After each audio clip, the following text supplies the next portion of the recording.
So it seems like everybody is talking about Ricochet. Should Ricochet resign? Should Ricochet quit WWE? Should he just never sign up? All good questions, but the biggest thing is what should have been Ricochet in the WWE? Hello, my name is Alex, formerly known as the Double X Prince. And Ricochet has been one of my favorite wrestlers in the modern era. Like, honestly, the guy is just like a human Spider-Man, you could say. The guy is just heroic. He is super cool. He does lack a couple of things. One, his mic skills are terrible. I think we could all agree with that. Yeah, he's not the best mic talker. He's not any of those things. He does have a lot of ways to get people's attention. Like hell, in the beginning of his early stages in the WWE, he was in a lot of the posters. Like actually this year, like before uh WrestleMania 36 even happened, they did hypes for SummerSlam 2020. Obviously, this was before we knew 2020 was going to be the year that it was. But they had him on a lot of posters. So they clearly liked the guy, and then they just kind of gave up on him out of nowhere. But what if he had a better booking story? What if he had a better way of coming in and becoming a megastar? So, what could have made Ricochet a megastar? So, let's start off by rebooking him my way. So, a lot of you guys remember that NXT night where like it was Aleister Black, Ricochet, Tommaso Ciampa, and Johnny Gargano. Those four. I would have done it a little bit different. So I would have had Johnny Gargano and Tommaso Ciampa on Raw. This is important. And then Ricochet and Aleister Black on SmackDown. The way I would do this at the time, Johnny Gargano was the North American champion, so I would have him come out, have an open challenge.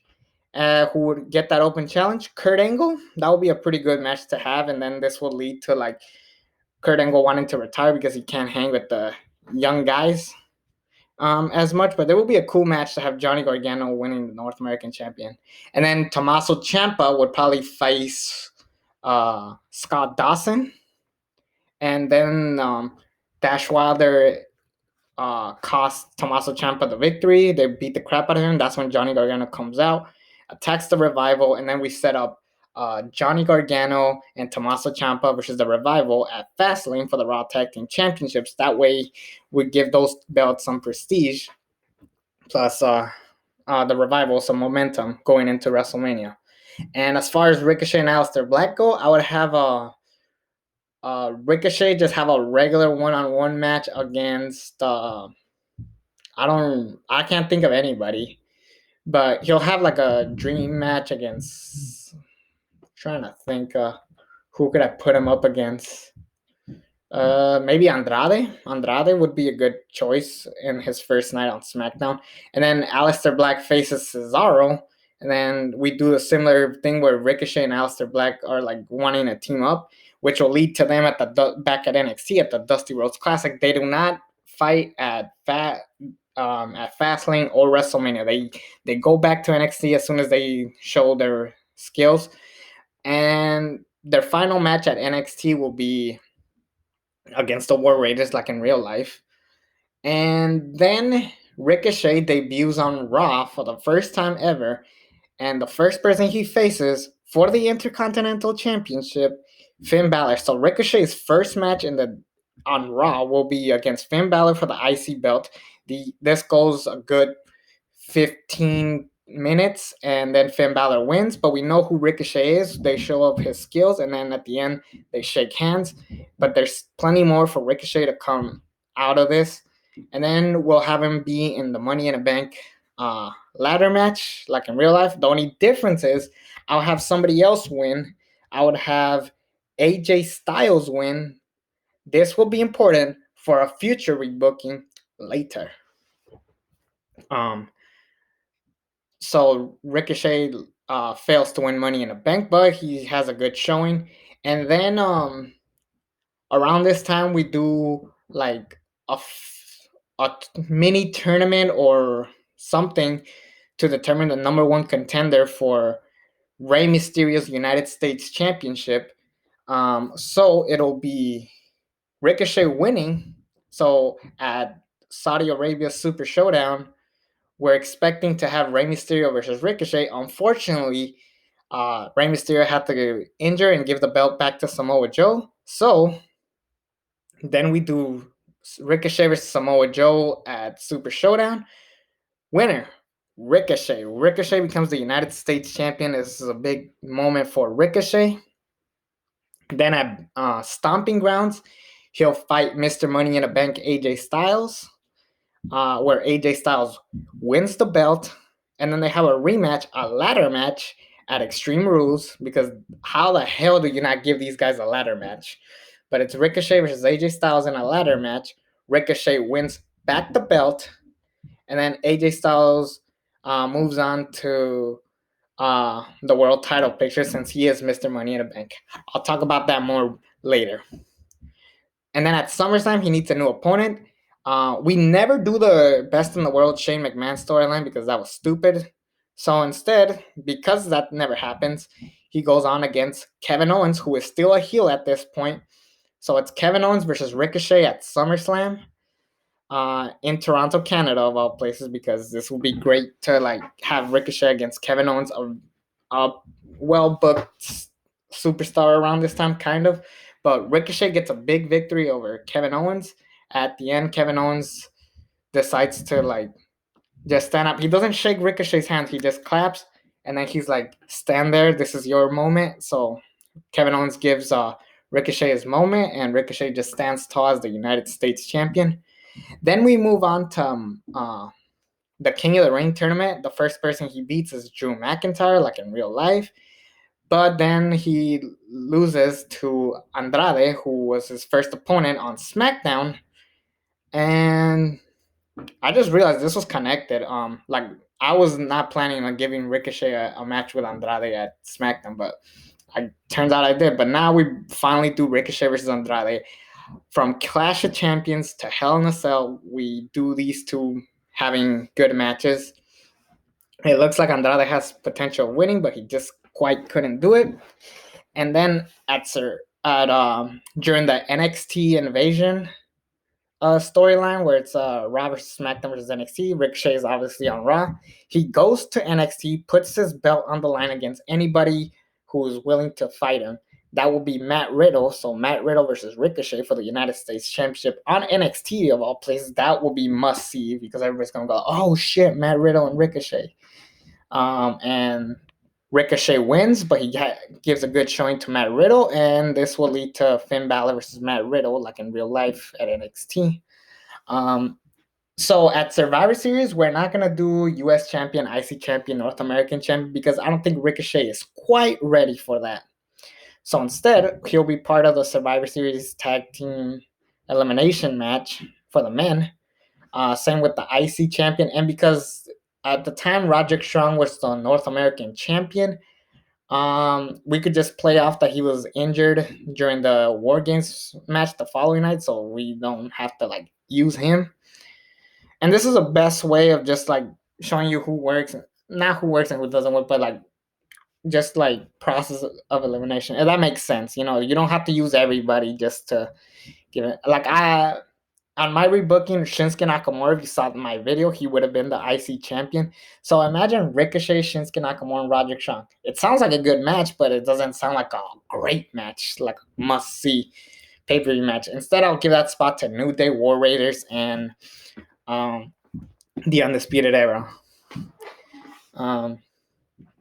So then we move on to the next night on Raw, where Rey Mysterio is upset that he couldn't be able to beat Brock Lesnar, who dominated him and his son.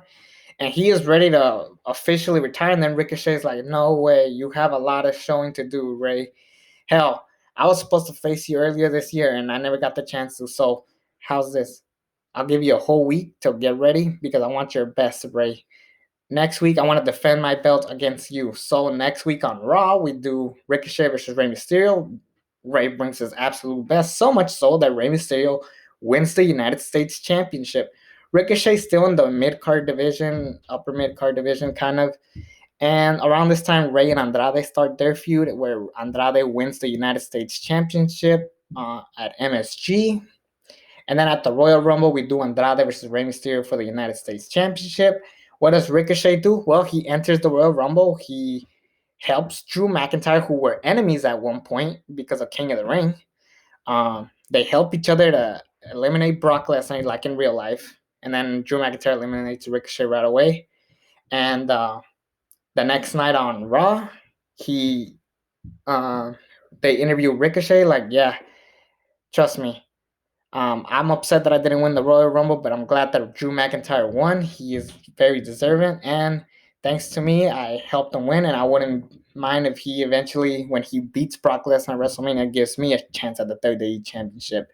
Then, an authority figure, preferably I would do maybe a babyface Shane McMahon or something like that, but he'll say, like, hey, Ricochet, you know, you gave a hell of a performance at the Royal Rumble, even though you weren't there for long, and you were still owed a legit rematch for the Raw Championship. So tonight, Andrade, Ricochet, United States Championship. So Ricochet beats Andrade because he got suspended. So unfortunately, that's the case. And then, but they'll get the rematch eventually at Elimination Chamber. Ricochet still wins once again. And then WrestleMania comes, and we do, if possible, Ricochet versus Rey Mysterio at WrestleMania. The reason why I say if possible because I think around this time Rey Mysterio was sick. And if we can't do him, I guess we'll do Samoa Joe. So I would have Ricochet versus either Rey Mysterio or Samoa Joe. Also, he was injured. I don't know. But anyways, Ricochet has a legit showing at WrestleMania, even though there's no crowd. But Ricochet wins that match, and now he is like officially well known. And now Ricochet is the United States champion, and he's going to hold that belt until SummerSlam 2022. Yes. So from 2020 to 2022, Ricochet is your United States champion from January 2020 to August 2022. Why that long? Because I think what Ricochet should have done, he should have been booked like RVD from 1998 to 2000 when he was the television champion. He could do great showings with all of the talents such as like Apollo Crews, Cesaro, Nakamura. He could do some good television work with the Hurt Business. Bobby Lashley doesn't become the U.S. champion because he deserves to be in the world title picture anyways. He could do feuds with Mustafa Ali. He could make that belt prestigious. And keep in mind of this. At the as of recording, Dean Ambrose is the longest running United States champion in the WWE. This will be the perfect way to break it because it shows someone who has legit, who is one of the most talented workers in the planet. He doesn't have to even talk that much, and he doesn't have to do open challenges, but this is a way to just show Ricochet's in-ring ability throughout the years. And yes, you could say it's too long for Ricochet to be holding the belt for that long. But trust me, it'll be something new, something unique, and something to go like, holy shit, who is gonna beat Ricochet? This guy is just showing new abilities that no one's ever seen. Who the hell can beat him? And whoever that is at SummerSlam 2022, he uh, will be another new name. So you're building stars in the process. Because imagine that Ricochet versus like some upcomers like Pete Dunne, Matt Riddle, Keith Lee, and stuff like that. So keep the belt on Ricochet, make him like the workhorse of that belt. When he loses the belt, then he'll move on to the Intercontinental Championship. He'll hopefully win that, and then so on and so forth, up till maybe WrestleMania 40, where he'll become WWE champion. But this way, you build him up, you keep the belt on him as long as possible, and this way you will have him as a legit talent because not all of the greatest workers were great on the mic. Look at hell, Rey Mysterio is one of the biggest names and one of the biggest draws. Also keep this in mind, imagine uh 2 years from then when Ricochet was a champion, people imagine once we get crowds back, the second Ricochet loses that belt, people are just gonna be like, holy shit, he lost the belt. So now you get more people invested. You build two stars at once, Ricochet and somebody else. Um, what do you guys think? Was this the right way to go with Ricochet? What do you guys think? Should I have done something different? Let me know. It's me, the ALE double X Prince. Subscribe to this channel if you haven't already. And until then, I'm out.